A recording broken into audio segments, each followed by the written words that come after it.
صلاة تسبیح ما خولی تاسو تبار بار صرف مختصر بدتویم کہ رسول اللہ صلی اللہ علیہ وسلم خپل ترت حضرت عباس رضی اللہ عنہ تا دے ترو دا حضور پاک مبارک او دیر زیاد محبت وسر دے خپل ترسلاتیم دا خلق محبتی یو دل حضرت عباس رضی اللہ عنہ راغی نو حضور پاک مبارک تے دا باز مرگرو نگیلا وکلا ویدہ اللہ رسول وی خلق زمونگا آغا سے خیال نساتا بعضی وقت انسان پذل کے چاہ خیال نہیں گیلا پیدا شی نو رسول اللہ مبارک پا منبر باندے کے ناستا او خلقو تے اعلانو کو وی خلقا وی تاسو تا پتر چی تر دا پلار پزے عمو رجل سن وابی ہے دا سڑی تر پلار پزے باندی چاہ چی زمان تر خوشحالا کر دے خوشحالا کر چاہ چی زمان تر خپا کی گوڑے دے خپا کر او چی پیغمبر چاہ خوشحالا کنو اللہ خوشحالا کو چی پیغمبر چاہ خپا کنو اللہ خپا تو سپا خبر آتا بدیاد پوری خبر آیا دشوا یوزل حضرت عمر فاروق رضی اللہ تعالیٰ عنہ اعلانو که دا خلق کورون بجماعت تاو نو دا کوٹو دا دروازو بجماعت تا ناوی بجماعت تاوی دا غد ناوی جماعت تاوی نو چه باران بوشو نو آغا جماعت تا باو برات تاوی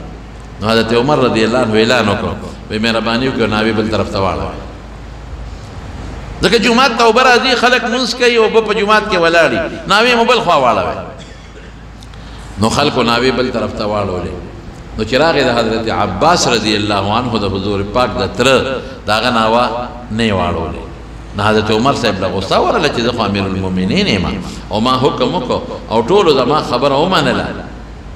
او اللہ قرآن کے اعلانم کئی کر یا ایوہ الذین آمنوا اتبعوا اللہ ورسولہ و اولی الامر منکم کہ دا اللہ تابعداری بکے دا اللہ دا رسول بکے او دا بادشاہ بکے حکم اسلامی بادشاہی نو دا ما حکم تابعداری و نشوا نو حضرت عمر صاحب سر لرگیو پاگی اغناو والا نوے غلو وی داولی نر لرگر داولی ناخوا کے نو حضرت عباس رضی اللہ عنہ تا چاوی چی ناوخ وی دا پا لرگیو والا وی غلو اغوی دا ناوا رسول اللہ مبارک مالا پخپل لگولی ما ذکر نظر کو دا حضرت عمر خبر پر سر ستر گو خو ما چی دا کوٹا جوڑولا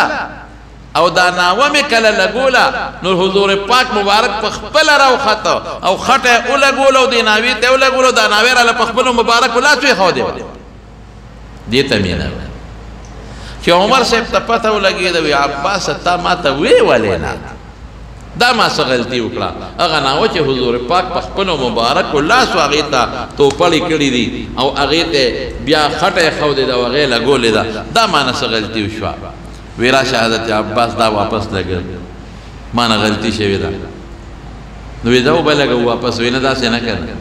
نو حضرت عمر سے بوتے ٹیٹ شو ٹیٹر او حضرت عباس پخپلو گو دا پاسا سور کو او براو خی جدا ناو واپس لگا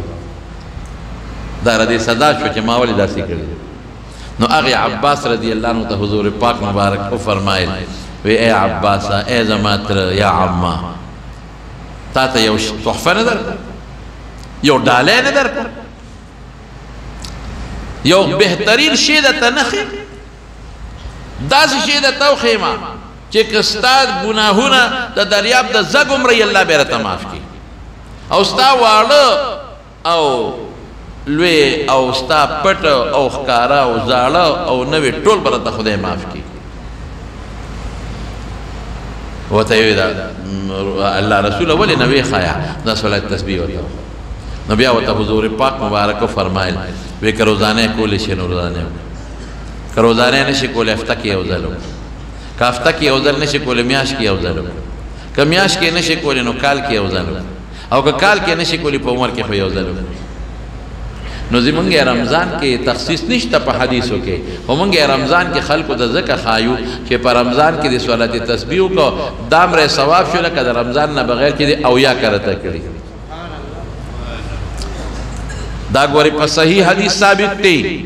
دیکھیں یو حدیث ننے دا حدیث و ناقدین و جارحین دا اغوین دا روایت ثابت تی چې دی یو روایت کمزورې دی نو بعضې خلک په هغې ردونه کوي نه نه نه ډېر مضبوط روایت دی او په ډېرو سندونو باندې دا منقول دی د رسول الله صلی الله او تعامل د امت په هغه وخت نه اوسه پورې شروع دی دوه طریقې یې دي ترمذي شریف کې یوه طریقه خو هغه دا ده چې سړی دا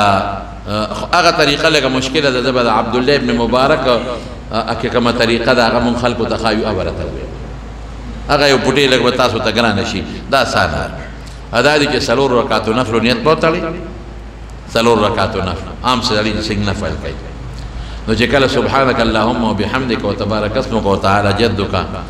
ولا اله غیرک نو پنځل لسکرته به سبحان الله والحمد لله ولا اله الا الله والله اکبر یو روایت کې پکې لا حول ولا قوه الا بالله العلي العظیم راغلی دی الا بالله لیکن په اکثر روایتو کې دا نشته نو که یو ځل دې پکې وي حق دی ونه نوم پروا نشته سبحان الله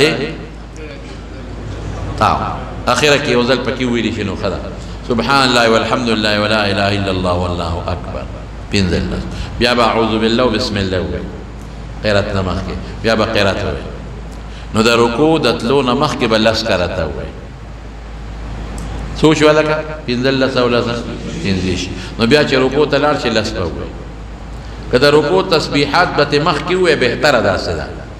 که د نه وي د رکوع تسبیحات دا د هغې په ځای حسابېږي خو خیر د رکوع تسبیحات ته مخکې وایه نو لس ځله به ووایې څو شو پنځه دېرش نو چې د رکوع نه پاسې او سمع الله لمن حمده او ربنا لك الحمد وایې نو بیا به لس ځله ووایې په ولاړه څو شو پنځه څلوېښت نو بیا به په لومبۍ سجده کې پنځلس ووایې نو پنځه پنځوس شو که نه نو چې دواړو سجدو په منځ کې کښېنې لس کرته لس یو سجده کې لس دواړو سجدو منځ کې لس نو پنځه شپېته شو نو په دویمه سجده کې لس نو څو شو پنځه اویا نو چې بیا څنګه پاسې دویم رکعت ته نو په اول کې به پنځلس کرته ووایي بیا به بسم الله وي خپل قرات به شروع کړي بیا همغه زړه طریقه ده نو دا په څلورو رکعاتو کې 300 پوره کېږي حضور پاک مبارک ورته په خپله فرمایلو چې 300 ووایي او کدی کې سړی خطا شي او سجده سهو کوي نو هغې کې به نه وایي او که یو ځای کې سړي نه هیر شي لکه رکوع کې د نه هیر شو نو ورپسې چې بل ځای هغې کې شل ووایي ټیک شو خبره که اول کې هیر شو نو رکوع نه مخکې لس دي نو پنځلس او لس پنځېش پکې ووایه او شمېرې به یې پس نو بعضې خلکو لاس کې تسبیح ته ضرورت نشته چې نه لاس ته تړلي نو دې ګوتې له زور ورکوه که یو یو ګوتې له زور ورکوه او چې په ولاړه باندې د رکوع نه مخکې وې دا لاسونه دې کونډو سره وجنګوه دې زنګونونو سره نو یو یو ګوتې له زور ورکوه په سجده پروت دی نو دا ګوتې په لاسو ګوتې په ځمکه پرتې دي یو یو ګوتې له زور ورکوه د اسانه طریقه ده نو صلات تسبیح ورته وایي همدې ته چې تسبیحات دي پکې ښه نو دا به که خیر انشاءالله په کوم وخت کې چې نفل کېږي هغه ټیم یې کوئ سهار مانځه نه پس او مازدیګر مانځه نه پس یې مه کوئ او نور خطو نور پرېوتو د زوال وخت کې مه کوئ او باقي هر ټیم کولی شئ او زنانو ته هم دا بیان کې ښه کوئ به انشاءالله یو بله طریقه هم د حدیث کې او خدا دا چې هغه لږه مشکله به دا تاسو ته لږه اسانه ده عبدالله ابن مبارک دا نقل کړې ده او ترمذي کې شته نو دا لږه بهتره ده نو دا به صلات تسبیح به انشاءالله العزیز وایه دا روجې قیمتي کې ثوابونه پکې وګټئ د الله ذکر پکې وکړئ درود شریف پکې ووایه د قرآن شریف تلاوت ډېر زیات ضروري دی وګورئ